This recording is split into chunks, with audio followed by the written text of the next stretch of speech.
Hello बच्चों, क्या हाल चाल। कैसे हो आप? अच्छे होंगे, है ना? चुस्त होंगे, दुरुस्त होंगे और मन लगा के तैयारी कर रहे हैं। तो चलिए, आज हम देखेंगे इस मोल कॉन्सेप्ट के 7वें लेक्चर में ड्यूलॉग पेटिट का नियम और विक्टर मेयर मेथड, है ना? इन दोनों पे अपना हाथ साफ करते हैं और फिर नेक्स्ट लेक्चर में आपको मिलेगा PYQ, है ना? तो सबसे पहले समझने वाली बात क्या है, कुछ बेसिक बात देखते हैं, ठीक है? जैसे एक डेरिवेशन हम लोग पढ़े थे, उस डेरिवेशन को फिर से एक बार डेराइव किया जाए। जनरली ड्यूलॉग पेटिट का नियम ठोस पे लागू होता है और आपको जो अभी तक नीट वगैरह में देखने को मिलते हैं सवाल, ड्यूलॉग पेटिट का नियम क्लोराइड, मेटल के क्लोराइड से अनुभार, संयोजकता, तुल्यांकीय भार, यही सब निकालने के लिए आता है। तो हम लोग समझते हैं कोई अज्ञात मेटल है और उसका क्लोराइड है MClX, तो अनुभार इसका अगर निकालते हैं, कोई पदार्थ है, पदार्थ जो है MClX के रूप में होगा। कोई मेटल है, उसका क्लोराइड होगा, अगर द्विसंयोजी होगा तो MCl2, ट्राई वैलेंट होगा तो MCl3, टेट्रा वैलेंट होगा तो MCl4, यही सब तो होता है। चलिए, तो हम लोग यहां से देखते हैं कि इसका अनुभार जब लिखेंगे, अनुभार, तो इसका अनुभार जब लिखेंगे तो यहां हो जाएगा मेटल का अनुभार प्लस क्लोरीन का अनुभार इनटू X, है ना? चलिए, अब आप जो पढ़े हैं एटॉमिक मास बराबर क्या होता है, इक्विवेलेंट वेट इनटू संयोजकता। परमाणु भार बराबर तुल्यांकी भार गुने संयोजकता। यदि तुल्यांकी भार परमाणु का है तब, और यदि कोई कंपाउंड का होगा तो अनुभार हो जाएगा। ठीक है, फिर से समझते हैं। अनुभार बराबर, तो यहां तुल्यांकी भार जो होगा वो अणु का तुल्यांकी भार होगा, और यदि हम परमाणु भार ले रहे हैं, यहां तुल्यांकी भार जो होगा परमाणु का तुल्यांकी भार होगा। अणु और परमाणु में आपको डिफरेंस समझ में आता है।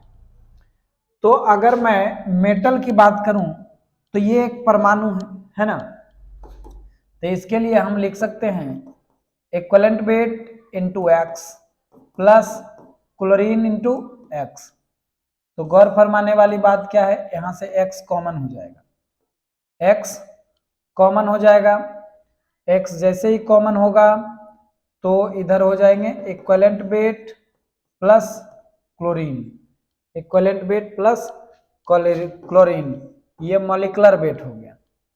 तो संयोजकता के लिए X के लिए मॉलिक्यूलर वेट अपॉन क्या हो जाएगा, इक्विवेलेंट वेट प्लस Cl, माने क्लोरीन का भार। आप एक टर्म को और जान लीजिए, मॉलिक्यूलर वेट बराबर, चूंकि वेपर डेंसिटी के टर्म में दिया हुआ है 2 इंटू VD होता है, तो यहां से मॉलिक्यूलर वेट के लिए हम लोग 2 इंटू VD कंसिडर करेंगे बटे EW equivalent weight plus chlorine, chlorine का वेट।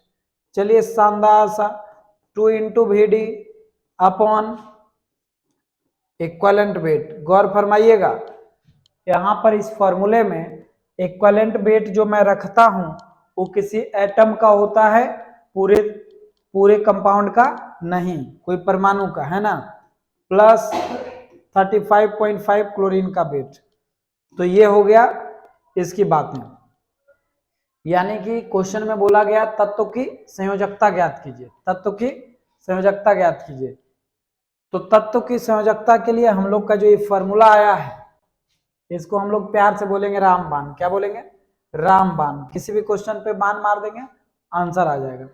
तो चलिए, संयोजकता X है, 2 into VD, 2 into VD, VD कितना है 59.25 VD, है ना? बटे इक्विवेलेंट वेट दिया हुआ है, इक्विवेलेंट वेट तो है, हाँ है, तो एक तत्व का, देखिए परमाणु का, है ना? और जब पूरे कंपाउंड का रहेगा तो उसमें से परमाणु का खींचना होगा। ठीक है, चलिए तो कितना दिया है 4 प्लस 35.5, तो x का वैल्यू क्या हो जाएगा 2 इंटू 59.25 अपॉन 39.5, ये आ गया 118.5 अपॉन 39.5, 30 या 90, 9 या 27, 18, 1.5 3 बार में कट जाएगा, कितना बार में इज इक्वल टू 3। संयोजकता कितना हो गया मेरे भाई 3। ठीक है, इस स्लाइड में जो हमने सीखा संयोजकता 3 आया, ये बहादुरी नहीं थी, ये डेरिवेशन सीखे जो हम लोग, ये बहादुरी था। ठीक है, 2 into VD upon equivalent weight plus 35.5। चलिए नेक्स्ट क्वेश्चन की ओर रुख करते हैं। धातु के क्लोराइड का वाष्प घनत्व 77 है। धातु क्लोराइड का वेपर डेंसिटी दिया है। धातु क्लोराइड का वेपर डेंसिटी मतलब पूरे मॉलिक्यूल का है, पूरा कंपाउंड का है ना, ऐसा नहीं है कि सिर्फ मेटल का और सिर्फ, हाँ यदि धातु का तुल्यांक भार, देखिए फिर मेटल का दे दिया, तो इसका परमाणु भार होगा। तो परमाणु भार निकालने के लिए मुझे क्या चीज की आवश्यकता होगी, परमाणु भार। परमाणु भार, परमाणु भार बराबर, प्यार से बोलिए, तुल्यांकी भार गुना तुल्यांकी भार गुना संयोजकता, संयोजकता। ठीक है, वीडियो लंबा ना हो इसलिए अब शॉर्टकट ही लिखेंगे, into x atomic weight is equal to EW into x. EW बोले तो इक्विवेलेंट वेट, तो मुझे इक्विवेलेंट वेट तो दिया हुआ है, एक्स नहीं मालूम है। एक्स जब मालूम नहीं रहे तो एक्स बराबर अभी सीख के आए थे 2 into VD upon equivalent weight plus 35.5, x बराबर 2 into VD 77 upon equivalent wait 3 plus 35.5 बराबर 2 इंटू 77 अपॉन 35 3 38.5, 38 दूना 77, 2 दूना 4, 4 आ जाएगा, कितना आ जाएगा 4, एक्स का वैल्यू 4 आ गया, एक्स इज इक्वल टू 4, तो यहाँ इक्विवेलेंट वेट 3 है और एक्स इज इक्वल टू 4, यानी कि एटॉमिक वेट 12, एटॉमिक वेट 12, समझ गए 12, वेरी गुड। चलिए नेक्स्ट देख लिया जाए। एक ठोस तत्व का विशिष्ट ऊष्मा 0.6 कैलोरी पर ग्राम है, इसका तुल्यांकी भार इतना है, इसका परिसिद्ध परमाणु सीखिए। आपको थ्योरी अगर थोड़ा सा भी याद होगा, ड्यूलॉग पेटिट का नियम, ठोस पे लगता है, ठोस लिखा हुआ है, ड्यूलॉग पेटिट लगाएंगे।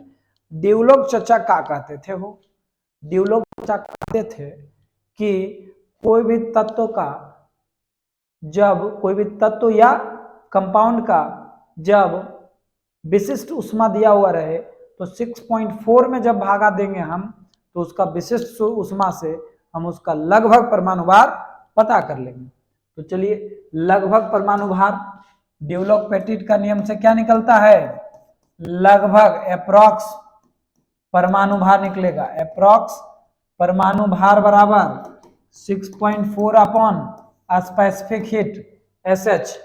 ठीक है, विशिष्ट ऊष्मा कितना दिया हुआ है 0.1 कैलोरी, तो 6.4 अपॉन 0.1 यानी कैंसिल आउट होगा 64 ग्राम, ये लगभग आ गया।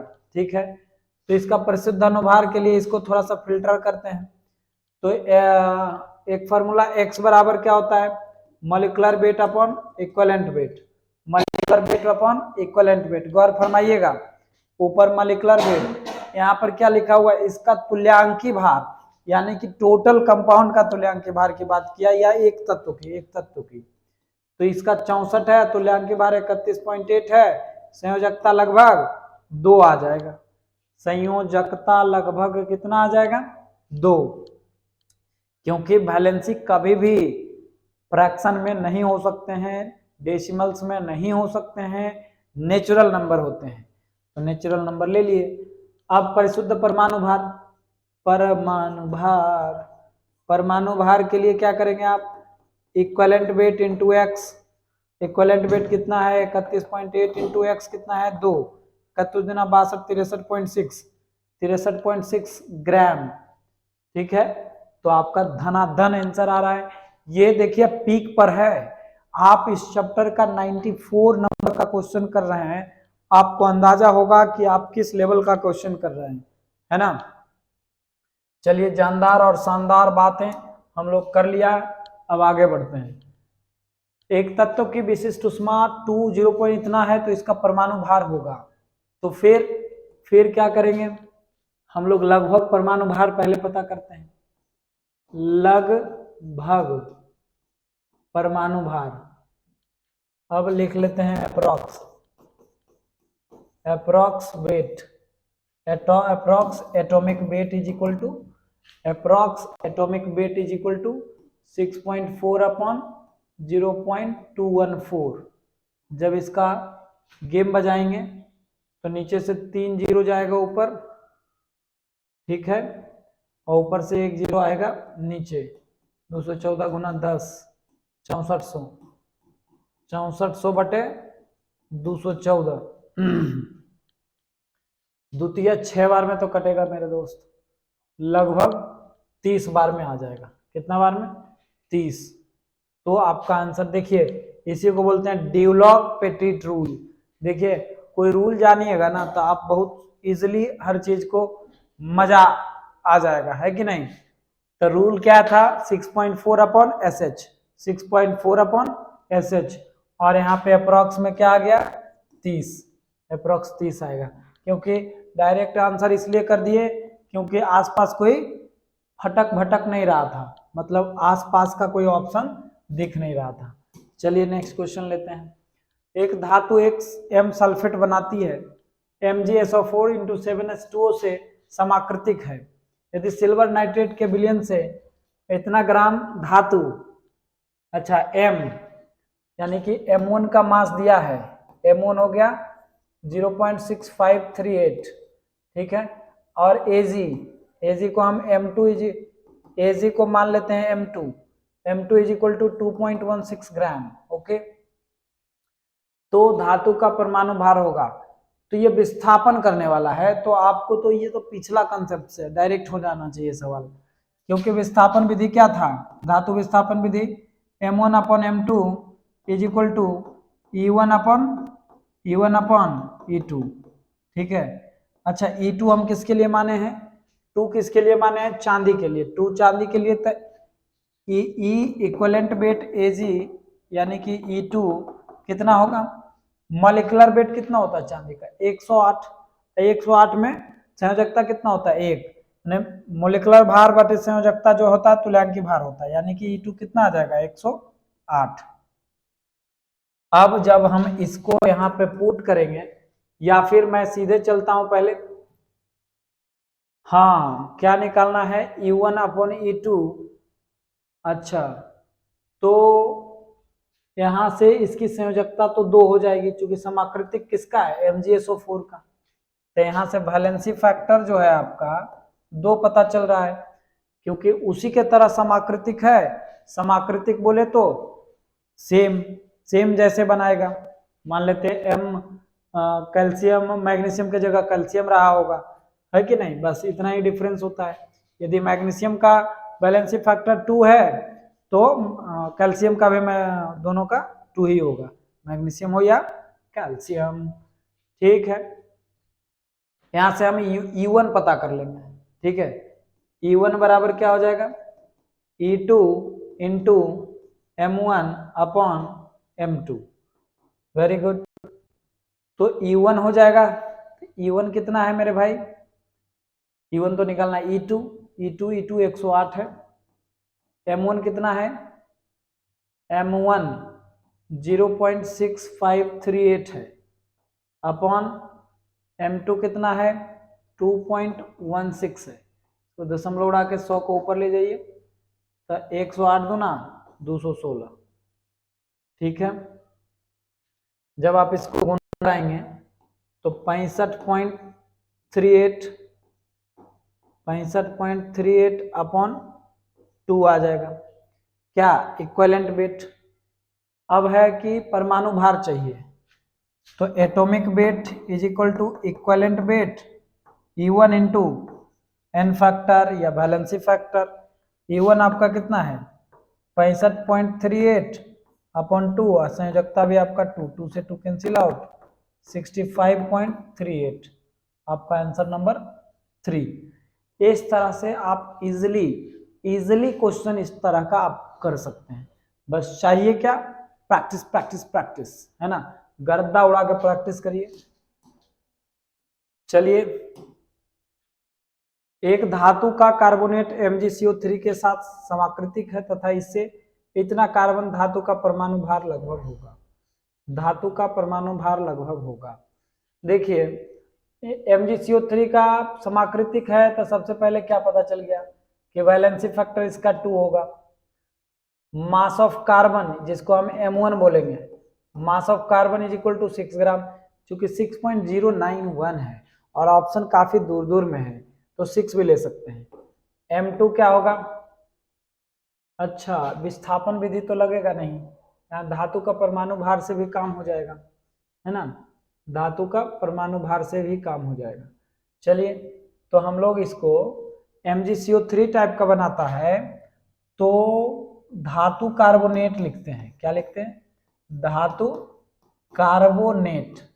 धातु कार्बोनेट जो है MCO3 होगा। क्या होगा, MCO3 टाइप का, क्योंकि मेटल तो पता नहीं, ये तो MgCO3 समाकृतिक है, इसके जैसा है, इसके समान आकृति ही रखता है, इसका अर्थ तो ये नहीं हुआ कि यही होगा, है ना। तो ध्यान देने वाली बात यह है कि हाँ, इसका भार क्या होगा, भार धातु कार्बोनेट का भार तो हो जाएगा M, तुल्यांक के भार नहीं ना दिया है, M प्लस 12 प्लस 48, ठीक है, तो हो गया M प्लस 60। इसका भार कितना हो गया M प्लस 60। M का ही भार चाहिए हमको। क्वेश्चन कह रहा है कि इसमें 6% कार्बन है। चलिए देखते हैं, 6% कार्बन है, इसका अर्थ क्या हुआ कि 12 ग्राम कार्बन है, ठीक है, मतलब कि 6% कार्बन है, यानी कार्बन का एक मॉलिक्यूल तो होगा कम से कम, ठीक है, और 6/100 किसका, टोटल का, M प्लस 60 का। तो ऐसे लिखिए, टोटल परमाणु भार जो है M प्लस 60 में इसका 6% जो है कार्बन है, और कितना ग्राम हो गया 12 ग्राम। कार्बन का मॉलिक्यूलर वेट कितना होता है 12 ग्राम, तो आप M प्लस 60 से 1200 अपॉन 6 कर सकते हैं, जो कि कैंसिल आउट होके 200 आ जाएगा। तो M बराबर 200 माइनस 60, यानी कि मेटल का भार जो आ गया आपका कितना, M ही तो था 140। 140 के इर्द गिर्द जो नाच रहा है उसको नचा दीजिए। चलिए नेक्स्ट, 71 ग्राम क्लोरीन एक धातु से जुड़कर इसके 111 ग्राम क्लोराइड देती है। हाँ, कितना ग्राम 111 ग्राम। तो क्लोराइड MgCO3 के समाकृतिक है, धातु का परमाणु भार होगा, ये 2 ले लीजिए, ठीक है। यहां तो पिक्चर क्लियर है कि जो MCl है, जो भी है MCl2 है, क्योंकि वैलेंसी फैक्टर 2 है, तो MCl2 इज इक्वल टू धातु से जुड़कर 111 ग्राम बनाता है, 111 हो गया, यानी कि M plus Cl2 is equal to 111। तो M बराबर M प्लस 71 ग्राम था, 111, तो M बराबर कितना आ गया, इधर जाके घट जाएगा तो ये 29 ग्राम आ जाएंगे। कितना ग्राम, 29 या 30 ग्राम, 111 ग्राम है, तो 111 और 71, 0, 11 में से 7 गया, 1 से 1 0 तो खत्म, 11 में 7 गया 4, है ना, 40 ग्राम। कितना ग्राम है 40 ग्राम आ गया। मेटल का भार कितना था 40 ग्राम। धातु का परमाणु भार पूछा है, धातु का परमाणु भार पूछा है, तो धातु का परमाणु भार MCl2 टाइप का है। यहाँ क्लोरीन के 2 एटम का भार हम रख दिए, तो मेटल का परमाणु भार एक ही एटम था ना, तो एक ही एटम में 40 ही है, एक ही एटम में क्या है 40 ही है। ठीक है,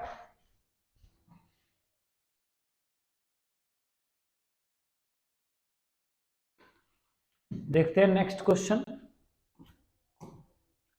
नेक्स्ट क्वेश्चन क्या है, एक धातु M का परमाणु भार 27 और तुल्यांक भार 9 है, यानी कि वैलेंसी फैक्टर 3 हो गया। वैलेंसी फैक्टर क्या हो गया, परमाणु भार एटॉमिक वेट अपन इक्विवेलेंट वेट, तो 27/9 यानी कि 3, तो 3 संयोजकता किसमें है MCl3 में। चलिए नेक्स्ट क्वेश्चन देखिए। ठीक है, एक धातु के क्लोराइड में 71% क्लोरीन भार से उपस्थित है, इसका वेपर डेंसिटी इतना है, धातु का परमाणु भार होगा 71% क्लोरीन है, तो यहाँ अनुभार अगर मैं निकालूं, अनुभार यदि मैं निकालूं तो 2 इंटू VD से 2 इंटू VD से 2 गुने 50, यानी कि हो गया क्या 100 ग्राम। ठीक है, तो 100 ग्राम में इसका 71% क्या है क्लोरीन है, ठीक है, यानी कि 71 ग्राम क्लोरीन है, तो धातु का परमाणु भार होगा, तो धातु का परमाणु भार, धातु का ऐसा करते हैं ना कि MCl, अच्छा 71% भाव यही है, लेकिन कॉन्सेप्ट बार बार चेंज करने से दिक्कत होगा। ठीक है, इसके लिए आप क्या करेंगे, 100 ग्राम में 71 ग्राम क्या है क्लोरीन है, तो 29 ग्राम क्या है धातु है, तो धातु का भार के लिए, धातु का भार के लिए आप क्या करेंगे, क्लोराइड का भार, धातु क्लोराइड का भार में से धातु क्लोराइड का भार माइनस क्लोराइड का भार, क्लोराइड का भार। ठीक है, यानी कि धातु क्लोराइड 100 ग्राम है, अनुभार से पता चला, और 71 ग्राम यानी कि कितना ग्राम है 29 ग्राम है। ठीक है, तो 29 ग्राम है, अगर इसकी संयोजकता चूंकि MCl2 है, 2 होती तब बात 2 पर लाई कर जाएगा ये, तो पॉसिबिलिटीज तो बन रहे हैं। ठीक है, ये इससे 29 आ गया। ठीक है, अब आती है बात कि नेक्स्ट दूसरे तरीका भी इसका हो सकते हैं। चलिए, क्या है, एक M की विशिष्ट उष्मा, मान धातु की विशिष्ट उष्मा, इसका तुल्यांकी भार 12 है, तुल्यांकी भार कितना है 12, तो इसका सही परमाणु भार पूछा है, तो सही मतलब क्या, ड्यूलोपेटिक नियम आएगा, पहले लगभग निकालोगे, क्या निकालोगे लगभग, लगभग परमाणु भार बराबर क्या हो जाएगा, लगभग परमाणु भार बराबर, लगभग परमाणु भार बराबर 6.4 अपॉन 0.25 विशिष्ट उष्मा है ना, दशमलव उड़ाइए, 100 को ले जाइए, तो 25 चौका 100, तब 4 चौका 16 का 6 बाकी 1, 4 छक 24 1, 25.6, 25.6 आ गया लगभग। सही वाला, सही वाला क्या होगा, तो चलिए पहले x निकालिए संयोजकता, x बराबर क्या होगा 25.6 अब बटे तुल्यांक भार 12, कैंसिल आउट होगा 2 आ जाएगा, तो परमाणु भार बराबर क्या होगा, इस टाइप का सवाल तो आप बनाए हैं, equivalent weight into x, equivalent weight 12 into 2 यानी कि 24, आंसर हो जाएगा 24, 3 नंबर आपका सही आंसर है। ठीक है, लगभग परमाणु भार, बात को समझिए, ध्यान से सुनिए तब समझ में आएगा। वायु का घनत्व इतना है, इसका बाष्प घनत्व क्या है, वायु का घनत्व इतना है, इसका बाष्प घनत्व क्या है, वेपर का डेंसिटी क्या है। सीधी सी बात जानो कि वेपर के लिए यानी गैस के लिए तो 22,000 400 ml अगर होगा तो हम आप क्या कहोगे 1 मोल कहोगे। क्या कहोगे 1 मोल।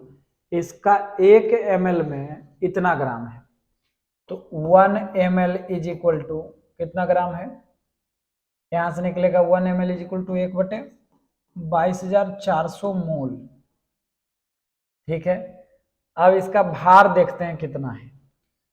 ठीक है, 1 ml में, 1 ml में इसका भार जो है 0.001293 ग्राम है। तो इसका अर्थ क्या है, इसका 1 ml इसका, तो इसके इतने मोल होंगे। यानी अगर इसको समीकरण 1 और 2 कहा जाए तो इसका LHS बराबर है तो RHS भी बराबर होंगे। ठीक है, तो हमारा पर ml में ही है तो हम इसको पर ml में ही कंसीडर करते हैं। ठीक है, तो 22,400 इतना हो जाएगा, यानी कि 22,400 मोल इज इक्वल टू 0.001293 ग्राम है। ठीक है, तो ये कितने ml पे डिफाइन हो रहा है 1 ml पे। कितने ml पे 1 ml पे। तो जब मैं इसको उधर ले जाऊंगा तो हो जाएगा क्या, इसको 1 इज इक्वल टू ml को भी ले चलते हैं 0.001293 इंटू 22,400 जब गुना करेंगे तो आपका जो आंसर बनेगा वही, चूंकि वेपर डेंसिटी का कोई यूनिट नहीं आएगा। ठीक है, मतलब इसका यूनिट तो जब भी देता है तो इसी तरह से लिख के देता है, इसको जब आप गुना करेंगे तो आपका आंसर आ जाएगा। ठीक है, एक वाष्पशील पदार्थ CH4 के सापेक्ष वाष्प घनत्व 4 रखता है। देखो हिंट दिया हुआ है कि CH4 के लिए 1 मानिए, CH4 के लिए 1, तो जो CH4 का है उसका 4 गुना वेपर डेंसिटी है, तो CH4 का भार कितना होता है, CH4 का भार 16, कार्बन का 12, हाइड्रोजन का 4, 12 4 16, 1 बटे 16 चौका 64, क्योंकि इधर 4 गुना होगा, इसके सापेक्ष 4 गुना था तो इसके सापेक्ष भी 4 गुने होंगे, तो 16 चौका 64।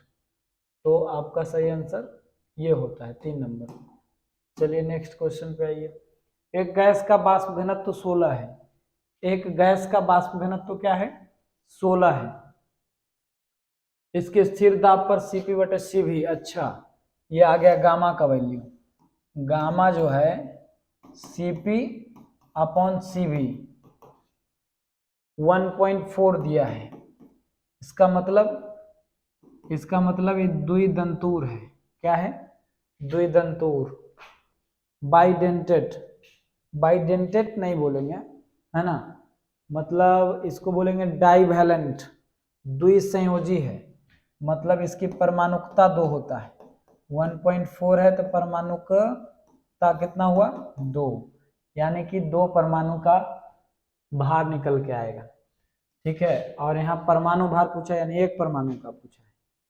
तो अनुभार से अगर देखते हैं, क्या देखते हैं अनुभार से, अनुभार बराबर 2 इंटू VD, 2 इंटू 16 यानी कि 32, तो 2 परमाणु का भार 32 है तो 1 परमाणु का भार 16 होगा, 1 परमाणु का भार क्या होगा 16।